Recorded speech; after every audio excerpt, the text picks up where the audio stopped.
नमस्कार दोस्तों, मैं हूं दीपक सिंह, दैनिक स्टेट समाचार से।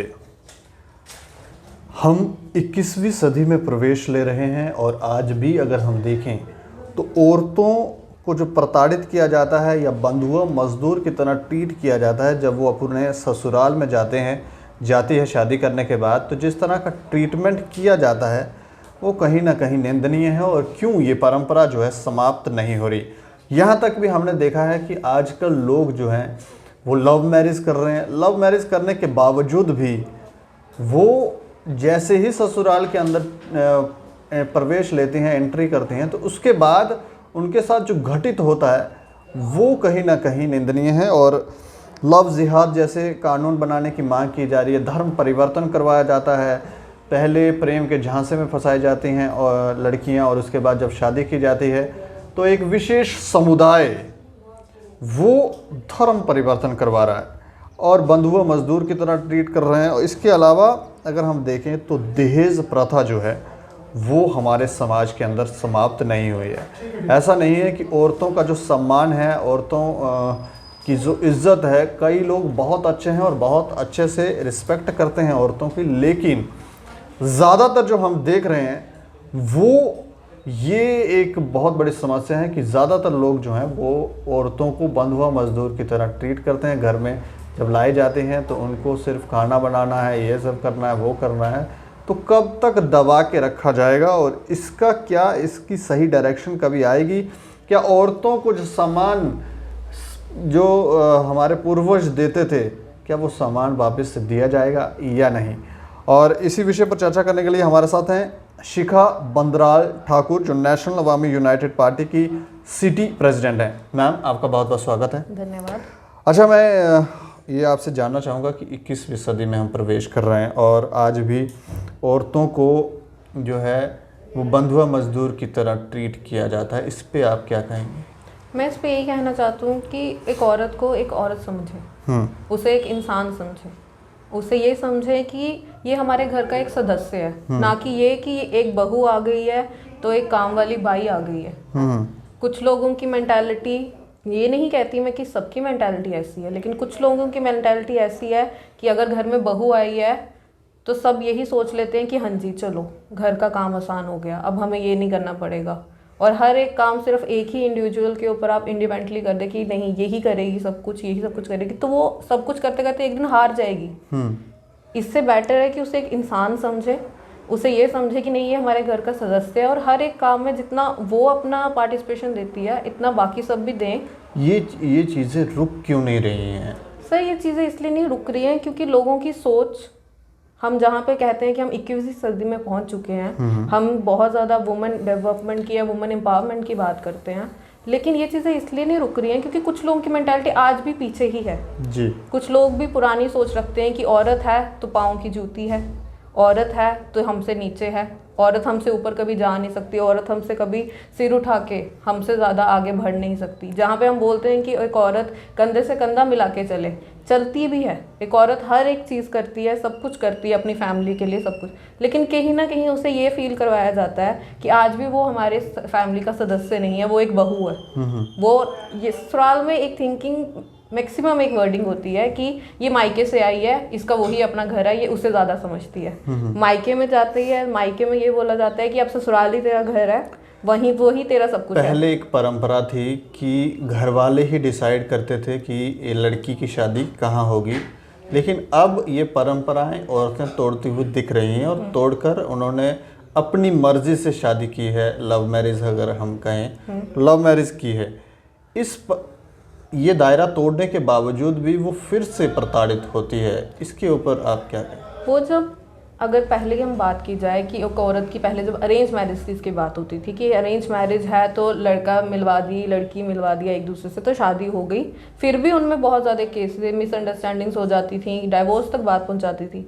अब आज की डेट में हम ये बोलते हैं कि लड़कियां अपनी मर्जी से डिसीजंस लेती हैं, कुछ डिसीजंस अच्छे निकलते हैं, क्यों? क्योंकि उनका जो लाइफ पार्टनर है, जो उनकी फैमिली है आगे, जो उनका ससुराल है, वो उन्हें समझता है, वो उन्हें पूरी आज़ादी देता है, पूरा उनको इंडिपेंडेंटली हेल्प करता है, सपोर्ट करता है हर चीज़ में। लेकिन वहीं पे कुछ ऐसी चीज़ें भी हैं कि जहाँ पे लड़का तो स्टार्ट हो जाएगा, पहले उनके प्यार हो जाएगा, शादी हो जाएगी, लेकिन बाद में लड़का अपनी फैमिली को ज़्यादा प्रायोरिटी देना शुरू हो जाएगा। वो बोलेगा नहीं, आप अपनी इंडिपेंडेंटली नहीं रह सकते, आपकी जो लाइफ पहले थी वो अब नहीं हो सकती। इसी की आड़ में अगर हम देखें तो लव जिहाद जैसी चीज़ें जो हैं वो हो रही हैं। औरतों को प्रेम के झांसे में फंसाना, उनको ये विश्वास दिलाना कि हमसे बेहतर शायद ही उसे संसार में दूसरा कोई व्यक्ति मिलेगा, और उसके बाद शादी करने के बाद उसका धर्म परिवर्तन करना एक विशेष समुदाय द्वारा ये किया जा रहा है। इसके ऊपर आप क्या कहेंगे? जहाँ तक बात है एक विशेष समुदाय की, तो मेरे हिसाब से ये विशेष समुदाय की बात तो कहीं ना कहीं झूठी भी है, क्योंकि ज़रूरी नहीं है कि ये एक ही समुदाय के थ्रू हो रहा है। कुछ मुस्लिम्स भी ऐसे हैं कि जो कभी अपनी भी अगर हिंदू के साथ मैरिज करते हैं तो कभी धर्म परिवर्तन की बात नहीं करेंगे, लेकिन कुछ हिंदूज ऐसे हैं जो मुस्लिम्स के साथ शादी करते हैं, तब भी तो धर्म परिवर्तन की बात आ जाती है। तब भी वहाँ पे भी मुझे वहाँ पे नेगेटिविटी दिखती है कि वहाँ पे उन्हें भी प्रताड़ित किया जाता है। तो एक दोनों तरफ से ऐसा होता है। ये आप ये नहीं कह सकते कि एक विशेष समुदाय, लेकिन ये चीज़ है ही क्यों है? एक लड़की की अपनी ज़िंदगी क्यों नहीं है? अगर उसे जिस धर्म में रहना है, उसे जो चीज़ अपने लिए चाहिए वो अपनी मर्जी से फ्रीडमली क्यों नहीं कर सकती? एक लड़की अगर चाहती है कि मैं शादी करूंगी किसी मुस्लिम से, अगर उसे लव हो जाता है, या किसी हिंदू से अगर किसी मुस्लिम लड़की लव कर लेती है, कुछ करती है, तो ये बात ऑनर किलिंग पे कहाँ आ जाती है? कहीं ऐसा तो नहीं कि प्रेम को समझने में गलती खा रहे हो, प्रेम कुछ और है और लोग कुछ और समझ रहे हैं? हाँ, कहीं ना कहीं ये भी हो सकता है। कुछ लोगों ने आजकल लव को एज ए नाम दे दिया हुआ, अट्रैक्शन को लव का नाम दे दिया हुआ है। कुछ लोग ये कहते हैं कि नहीं, ये मेरे को ये बड़ी पसंद है तो ये इससे मैंने शादी करनी है।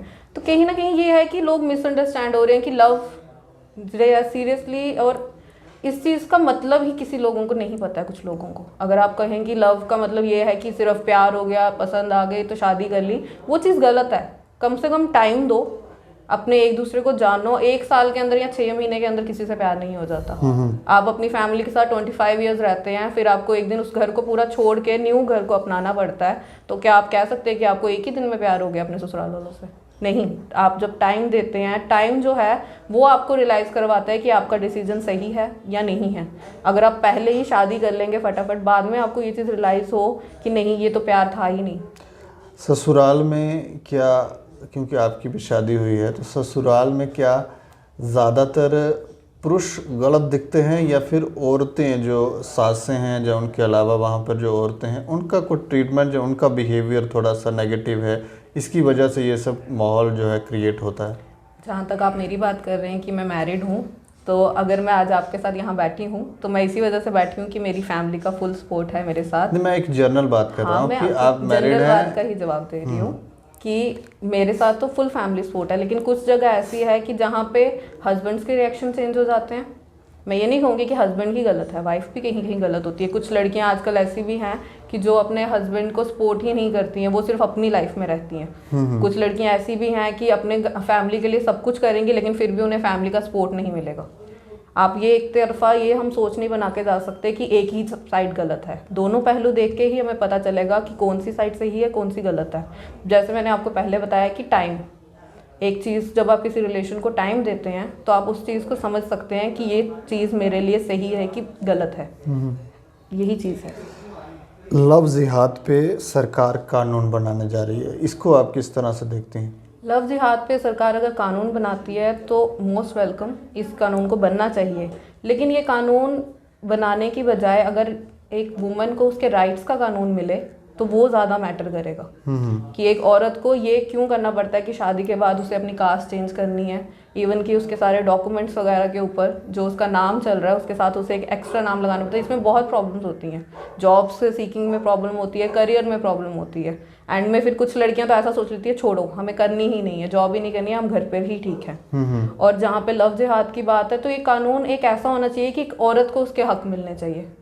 लव जिहाद जो है वो तो उसका प्रोटेक्शन का है, वो एक औरत को राइट्स नहीं दे रहा, सिर्फ उसे प्रोटेक्ट करने के लिए बनाया जा रहा है, ताकि जब भी धर्म परिवर्तन की बात आए तो इस पर चर्चा हो, डिस्कशन हो, उसके बाद फैसला लिया जाए। उसके बाद फैसला लिया। लेकिन आप कह रहे हैं कि औरतों के लिए एक अलग कानून होना चाहिए, वो उसके बारे में हमें थोड़ा बताएं। उनके लिए ये कानून होना चाहिए कि उनके जो हक हैं, जैसे हम कहते हैं कि मैक्सिमम कानून बने हुए हैं, जैसे डोमेस्टिक वायलेंस के लिए औरत के लिए कानून बने हुए हैं, हर चीज़ में कानून बना है। औरत को जहाँ तक हम बोलते हैं कि बहुत ज़्यादा एम्पावरमेंट दिया, औरत को प्रोटेक्शंस के बहुत ज़्यादा राइट्स हैं, लेकिन औरतें फिर भी अपने राइट्स को क्यों नहीं समझती हैं?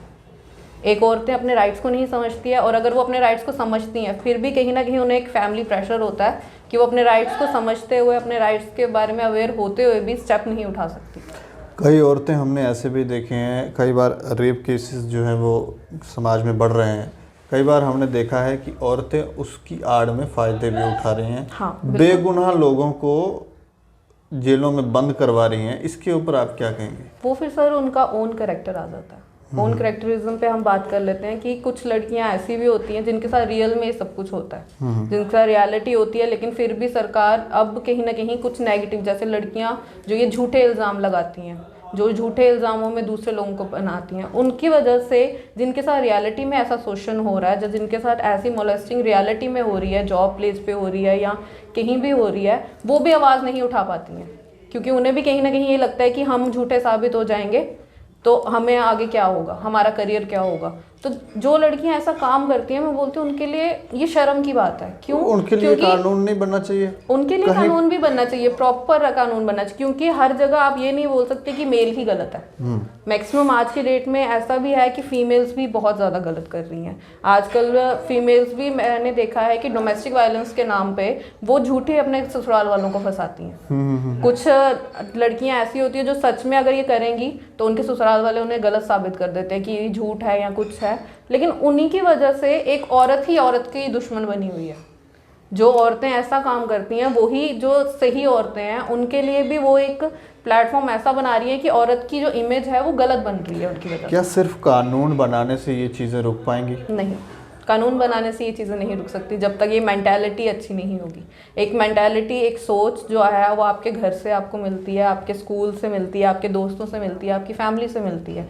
लेकिन अगर आपकी फैमिली, आपका बचपन से ऐसा ही सिस्टम बना हो कि नहीं, मुझे सिर्फ अपने मतलब के लिए जीना है, अपने मतलब के लिए सोचना है, तो ऑब्वियस सी बात है ये चीज़ कभी नहीं रुक सकती। फिर चाहे जितने मर्जी कानून बन जाए, जितना मर्जी ये सारी चीज़ें आप इम्प्लीमेंट कर लीजिए, नहीं बन सकती जब तक आप खुद ये चीज़ ना सोचें कि हम रूल बना के क्या कर लेंगे, अगर उस रूल को मानने वाला ही कोई ना हो जी। अगर हम प्रोटेक्शन राइट्स की बात करते हैं, अगर हम वुमेन एम्पावरमेंट की, वुमेन राइट्स की बात करते हैं, जैसे कि मैंने पहले कहा, तो उन राइट्स को मानने का फ़ायदा ही क्या जब वहाँ पे कोई है ही नहीं जो उस राइट्स को समझेगा। कहीं ऐसा तो नहीं कि हमारी शिक्षा व्यवस्था में ही परेशानी है और जो बेस है हमारा, वहाँ से ही ये चीज़ें हमारे अंदर परोसी जा रही हैं, जिसकी वजह से ये प्रॉब्लम क्रिएट हो रही है? ऐसा कह सकते हैं, क्योंकि हमारी जो शिक्षा है, आप खुद देख लीजिए कि जैसे प्राइवेट स्कूल्स हैं, आजकल मैक्सिमम सबके दिमाग में सिर्फ मनी मेकिंग का थॉट है कि किस तरह हम यहाँ पे एजुकेशन अच्छी हो या ना हो, लेकिन मनी मेकिंग है। जैसे अभी कोरोना में आप समझ लीजिए कि स्कूल्स बंद थे, लेकिन स्कूल वालों ने फीस लेना बंद नहीं किया। उन्होंने ये बंद नहीं किया, क्या उन्हें ये चीज़ का रियलाइजेशन नहीं है कि हर एक पीपल को आज के दौर में एक इंसान ही एक इंसान को नहीं समझ रहा है, कहीं ना कहीं ह्यूमैनिटी की मौत ही हो रही है, आप ये कह सकते हैं। शिक्षा की हम कह सकते हैं कि शिक्षा में भी सर मौत ही हो रही। क्यों? क्योंकि शिक्षा के नाम पे आप सिर्फ पैसे ले रहे हैं, लेकिन एजुकेशन प्रोवाइड नहीं हो रही है। आप जैसे देख लीजिए कि बच्चे जो हैं आजकल नशे में ज़्यादा पढ़ रहे हैं। जो कॉलेज आने वाले बच्चे हैं, जो फ्यूचर हैं हमारी सोसाइटी का, वही आगे जाके नशे में पढ़ रहे हैं, वही आगे जाके अपना भविष्य सोचने की बजाय gaming, as compare to PUBG ले लीजिए आप, एक एग्जाम्पल है कि पबजी बैन हुई, लेकिन पबजी का एक कोरियन वर्जन है जो अभी भी चल रहा है, तो क्या उससे यूथ को इफेक्ट नहीं पड़ रहा है? अगर गवर्नमेंट ने पबजी को बैन किया है तो फुली बैन क्यों नहीं किया? फुली बैन कीजिए, फुली आप सारा इम्प्लीमेंटेशन कीजिए, ताकि हमारा यूथ जो है वो सही अपने राइट्स की तरफ, अपने फ्यूचर की तरफ जाए, ना कि इन फोन्स में, इन गेमिंग्स में पढ़ के अपना फ्यूचर बर्बाद करे, इन ड्रग्स में पढ़ के अपना फ्यूचर बर्बाद। अगर इन सब चीज़ों को ठीक करना हो, हमारे युवा जो दिशाहीन हो रहे हैं उन्हें दिशा पिलाना हो, तो क्या करना चाहिए? मेरे हिसाब से टाइम टू टाइम एक डिबेट, एक स्पीच होनी चाहिए हर एक कॉलेज में, जो भी वहाँ के स्पोक पर्सन्स हैं उनके थ्रू उन्हें एक गाइडेंस मिलनी चाहिए। और गाइडेंस के साथ साथ मेरे हिसाब से ये है कि जैसे हम कॉलेज जब ज्वाइन करता है एक यूथ जब एडमिशन लेता है, उसे नहीं पता होता कि उसका करियर क्या है। वो कुछ लोग होते हैं जो इनको बहुत प्रॉपर गाइड्स मिलती हैं कि हमें आगे जाके ये करना है, या तो कुछ तो ऐसे होते हैं कि अपने जैसे हमारे ब्रदर ने कोई किया डिग्री की, हम भी आगे वही कर लेंगे। क्यों? आपका कोई अपना कोई वो नहीं है, आपकी अपनी कोई थिंकिंग नहीं है। वो गाइडेंस होनी चाहिए। जब उनको गाइड मिलेगी, उनको एक प्रॉपर डायरेक्शन मिलेगी, तो मैं नहीं कहती कि हमारे जम्मू के लोग किसी से भी पीछे रहेंगे। जम्मू के या हमारा पूरा देश, अगर हम पूरा देश, क्योंकि हर जगह पे ये चीज़ होनी चाहिए। हर एक कॉलेज में एक ऐसा सिस्टम होना चाहिए। ये सिस्टम नहीं होना चाहिए कि सिर्फ लेक्चर दिया या सिर्फ हमने ये हमारा काम है। प्रोफेसर्स का काम ये नहीं होना चाहिए कि हमने लेक्चर दे दिया तो हमारा काम खत्म हो गया। उन्हें एक सोशल कम्युनिकेशन बनाना चाहिए स्टूडेंट्स के साथ, कि उन्हें पता चले कि उनकी डिमांड्स क्या है, उनकी नीड्स क्या है, और आगे उनके फ्यूचर को क्या चीज़ है जो उन्हें आगे बढ़ाएगी, और जो चीज़ उनके लिए नेगेटिव है वो चीज़ उन्हें उनमें से निकाली है नेगेटिविटी। शिक्षा का असली मतलब यही है। लेकिन अब हम बात करेंगे दहेज प्रथा पे। ये दहेज प्रथा जो है, इसके ऊपर कानून भी बनाए गए हैं, लेकिन ये रुकने का और थमने का नाम नहीं ले रही। ये कहीं ना कहीं चल रहा है। आपकी भी शादी हुई होगी या बाकी लोगों की भी, दहेज तो मांगा होगा। इस पर आप क्या कहना चाहेंगे? मेरी शादी जब हुई थी तो आज से 3 साल पहले हुई थी। अगर मैं एज एग्जांपल आपको बता रही हूँ, तो मेरी शादी के टाइम तो दहेज की बात मेरी मायके वाली साइड से हो रही थी, कि मेरे बुआस वगैरह सारे कह रहे थे कि दहेज तो देना है, थोड़ा बहुत हमने अपनी तरफ से देना ही देना है। लेकिन ससुराल वाली साइड से सीधा करेक्ट ना हुई थी। वो उन्होंने सीधा बोला कि हम अपनी बेटी को जिस तरह हमने उसकी शादी की है, हमने उसी तरह से करनी है। अगर हमने दिया नहीं है तो हम लें क्यों? यही सोच अगर हर एक किसी इंसान की हो, जैसे ये इम्पोर्टेंट नहीं है कि लड़का है तो इसके दहेज देना ही देना, तो फिर लड़की वाले दहेज क्यों नहीं ले सकते? अगर एक लड़की अपना घर, अपना सब कुछ, उसके घर वाले उसको अपने जिगर के टुकड़े को अगर वो दूसरे घर में भेज रहे हैं, तो क्या वो कम बात है? क्या एक लड़की की जो अपनी इम्पोर्टेंस है वो दहेज से कम है? पैसों से कम है? एक लड़की जब अपना घर बार सब कुछ छोड़ के आती है, वो बहुत कुछ सैक्रिफाइस करती है इनडायरेक्टली। अगर आप डायरेक्टली कहें, डायरेक्टली आपको कुछ नहीं दिखेगा, इनडायरेक्टली बहुत चीज़ें होती हैं जो सैक्रिफाइस होती हैं, जो बहुत ज़्यादा आती हैं। लेकिन सबसे बड़ी बात है कि लड़के वालों ने ये सोच बना ली है कि भाई हमारा तो लड़का है, और अगर ऊपर से गवर्नमेंट जॉब हो जाए तो वो तो सोने पे सुहागे की बात है, कि अगर ये गवर्नमेंट जॉब है तो बस हमारा लड़के को तो कोई भी लड़की मिल जाएगी अच्छी खासी हो। लेकिन अगर वहीं पे बात करें कि अगर लड़की गवर्नमेंट जॉब है तो लड़की के घर वालों को फिर दहेज क्यों नहीं दिया जाता?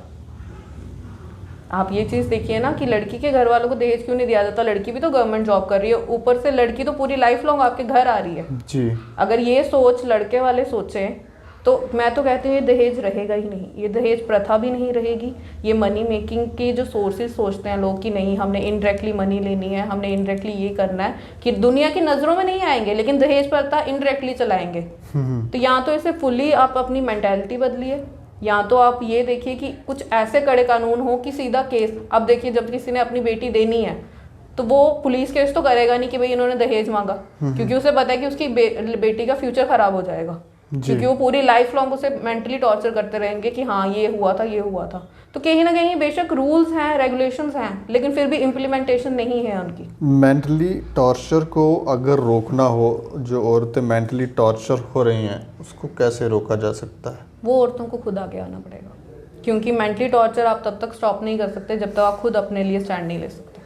तो फिर शादी करना छोड़ दें औरतें, ऐसा करें? नहीं, शादी करना तो आप मुझे बताइए, अगर हम शादी करना ही छोड़ देंगे या कुछ है, अगर हम ये हो सकता है कि थोड़े टाइम के लिए अगर प्रोटेस्टिंग में बात आ जाए, अगर अपने राइट्स के लिए बात आ जाए तो कुछ टाइम के लिए इंसान ऐसा कर सकता है, लेकिन अगर लाइफ लॉन्ग कहा जाए तो नहीं। क्योंकि कहीं ना कहीं आपके मायके वाले भी आपको ये बोलना शुरू हो जाते हैं कि भाई चलो अब आगे जाने का टाइम आ गया। तो ऑब्वियस सी बात है कहीं ना कहीं ये लाइफ में एक पॉइंट ऐसा आता है कि एक लड़की को ये फील होता है कि मेरा क्या कुछ नहीं है, ना मेरे ससुराल वाली साइड से ना मेरे मायके वाली साइड से, तो मैं हूँ क्या, मैंने लाइफ लॉन्ग किया क्या है। औरतों के अधिकारों के लिए क्या जो अच्छे पुरुष हैं, जो अच्छा काम कर रहे हैं समाज में, क्या उनको आगे आना चाहिए? हाँ, डेफिनेटली आना चाहिए, क्योंकि अगर एक फीमेल अपने राइट्स के लिए, जैसे आज मैं आपके साथ बैठ के यहाँ पे चर्चा कर रही हूँ, अगर मैं फीमेल्स के राइट्स की बात कर रही हूँ, हमारी सोसाइटी एक मेल डोमिनेंट सोसाइटी है, अगर मेरी जगह यहाँ पे एक मेल बैठा होगा तो उसका इम्पैक्ट ज़्यादा पड़ेगा।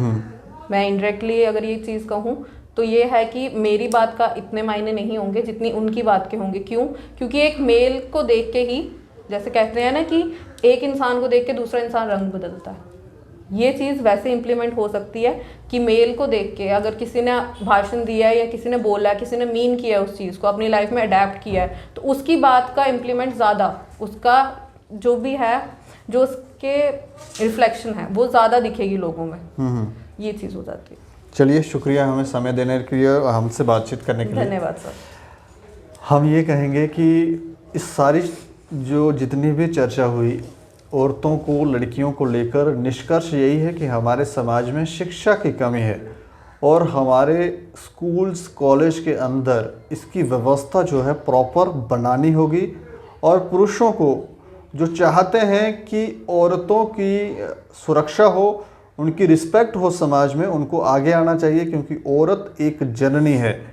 अगर आज हमने ये देह धारण की है तो उसका विशेष कारण ये है कि वो औरत के कारण ही की है, इसलिए उसकी हमारे पूर्वज पूजा करते थे। औरत की यही एक विशेष कारण था जिसकी वजह से वो पूजा करते थे। लेकिन आज ये परंपरा बदल रही है, इसीलिए हमारे समाज के अंदर औरतों के साथ जो भी गलत घटित हो रहा है, उसी के कारण जो हमारी सोच है या हमारे जो युवा वर्ग है या बाकी लोग हैं, उनकी मानसिकता स्थिर नहीं है, इसलिए वो गलत डायरेक्शन में है।